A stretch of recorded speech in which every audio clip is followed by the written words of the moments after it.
ఓం విఘ్నేశ్వరాయ నమ. శ్రీమద్ భాగవతము 87వ అధ్యాయము. ఓం విఘ్నేశ్వరాయ నమ. శ్రీమద్ భాగవతము 89వ అధ్యాయము. శ్రీకృష్ణుని అడ్డం. ఓం విఘ్నేశ్వరాయ నమ. శ్రీమద్ భాగవతము 89వ అధ్యాయము. శ్రీకృష్ణుని అష్టభార్యలు.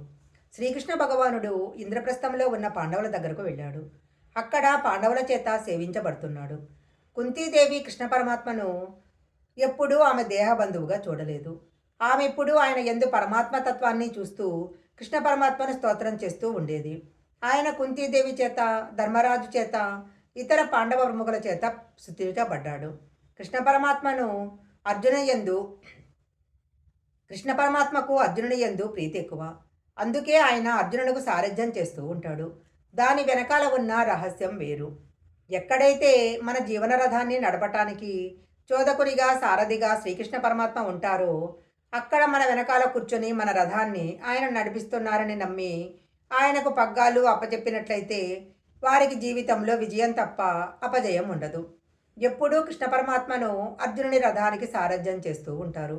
అలాంటి మహానుభావుడు ఇంద్రప్రస్థం చేరిన తర్వాత ఒకరోజు అర్జునునితో కలిసి వేటకు బయలుదేరి వెళ్ళారు. అనేకమైన మృగాలను వేటాడి దస్సిపోయారు. దాహం వేసింది. ఇద్దరూ యమునా నదిలోని నీటిని దోసిళ్లతో తీసుకుని తాగారు.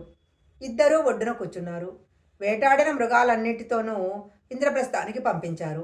వారిద్దరూ మాట్లాడుకుంటూ ఉండగా యమునా నదిలో నుంచి ఒక స్త్రీ బయటకు వచ్చింది. ఆమె నిండు యవ్వనంలో ఉంది. మహా సౌందర్యవతి. ఆమె ఒడ్డున తిరుగుతుంటే అర్జునుడు వెళ్ళి పలకరించాడు. అమ్మా, నువ్వు చాలా అందగత్తవి, మంచి యవ్వనంతో ఉన్నావు. నీ ప్రవర్తన చూస్తుంటే నువ్వు వివాహమందు ఆసక్తిని కుదుర్చుకున్న దానిలా ఉన్నావు. నువ్వు ఎవరిని వలచి ఈ ప్రాంతమందు తిరుగుతున్నావో తెలియజేయవలసింది అని అడిగాడు. అప్పుడు ఆమె ఒక చిత్రమైన జవాబు ఇచ్చింది. నేను సూర్యనారాయణమూర్తి కుమార్తెను. నన్ను కాళింది అంటారు. నేను యమునా నదిలో ఉంటూ ఉంటాను. నేను జన్మించినప్పుడు నా తండ్రి ఒక మాట చెప్పాడు. యమునా నది ఒడ్డున ఒక రోజున కృష్ణ పరమాత్మ దాహం వేసి దాహార్తి తీర్చుకోవటానికి యమునలోని నీళ్లు తాగుతారు. ఆనాడు నిన్ను చూసి పరిణయం చేసుకుంటారు అని చెప్పున్నారు. అందుచేత నేను కృష్ణుడిని భర్తగా పొందటానికి ఈ ఒడ్డున తిరుగుతున్నాను అని చెప్పింది. అప్పుడు అర్జునుడు కృష్ణ భగవానుని చూపించి వారే కృష్ణ భగవానుడు అని ఆమెకు చెప్పి ఆమెను మొదట ఇంద్రప్రస్థానికి పంపిస్తాడు. తరువాత కృష్ణ పరమాత్మ ఆమెను ద్వారకకు తీసుకెళ్ళి అక్కడ కాళిందిని వివాహం చేసుకుంటాడు. ఇప్పటికీ కృష్ణుని భార్యలు నలుగురయ్యారు. రుక్మిణి, సత్యభామ, జాంబవతి, కాళింది. తరువాత ఒకసారి కృష్ణ పరమాత్మ కాండవ వనం దహించటం కోసం అర్జునుని తీసుకుని వెళ్ళారు. కాండవ వన దహనం అయిన తరువాత అగ్నిహోత్రుడు సంతోషించి గాంధీవమును, అక్షయ బాణ తునీరాలను అర్జునుడికి బహుకరించాడు. శ్రీకృష్ణుడు పక్కన లేకపోతే అర్జునుడికి శత్రు సంహారం చేయగలిగిన ఇంత సామగ్రి రావటం కష్టమే. కృష్ణుడు తాను శత్రు సంహారం చేశాడు. అర్జునుడిని శత్రు సంహారం చేయగల రీతిలో మలుచుకున్నాడు. అది శ్రీకృష్ణుని గొప్పతనము. తరువాత మయుడనే రాక్షసుడు కాండవవనం దహింపబడుతుంటే కృష్ణార్జునుల చేత నిర్మించబడ్డాడు. ఆయనే మైసభను నిర్మించి పాండవులకు కానుకగా ఇచ్చాడు. అవంతి రాజ్యాన్ని విందాను విందులు అనబడేవారు పరిపాలిస్తూ ఉండేవారు. వీరి తల్లి పేరు రాజాదిదేవి. ఆమె శ్రీకృష్ణునికి మేనత్త. ఆమెకు ఒక కుమార్తె ఉంది. ఆమె పేరు మిత్రవింద. మిత్రవిందను ఆమె సోదరులైన మిందాను విందులు దుర్యోధనునికిచ్చి వివాహం చేయాలి అనుకున్నారు. వారికి కౌరవులంటే ప్రీతి. కానీ కృష్ణ పరమాత్మ తన మేనత్త కూతురైన మిత్రనిందను వివాహం చేసుకోవాలి అని స్వయంవర మంటపానికి చేరుకుంటాడు.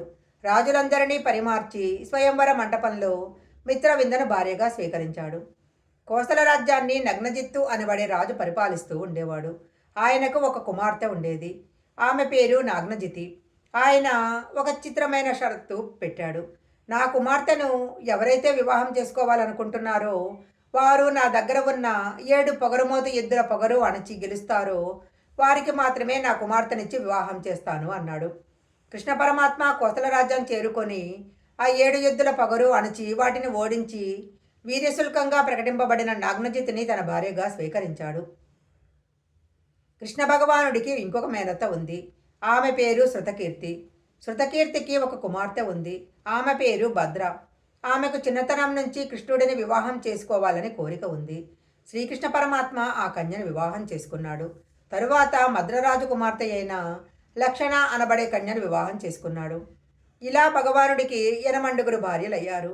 అష్టభార్యలతో సర్వసంపదలతో భగవానుడు అష్టభార్యలతో సర్వసంపదలతో భగవానుడు తులతూగుతున్నాడు.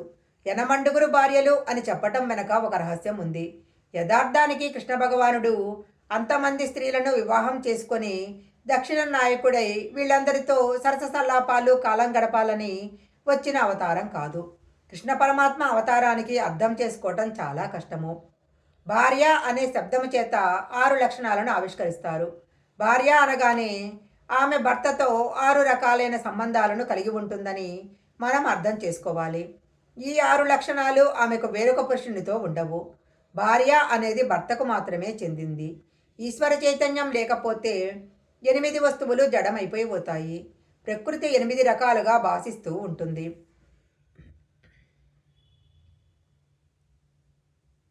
ఈశ్వరుడు పురుషుడే జడమైన ప్రకృతికి చైతన్యం కలిగిస్తాడు. ఈ 8 ఈశ్వరుడి లోపల ఉన్నప్పుడు మాత్రమే కదులుతున్నాయి. ఈశ్వరుడు లేకపోతే శివము శవం అయిపోతుంది.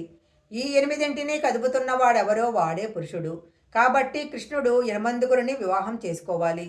అందుకే కృష్ణుడికి భార్యలు 8 మంది. ఇది అందులో ఉన్న రహస్యము. జ్ఞానస్థాయిలో దర్శనం చేసిన వారికి మాత్రమే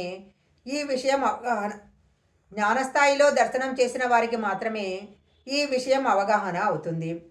అందుకే భాగవతాన్ని 2గా వినాలి అని చెప్తారు.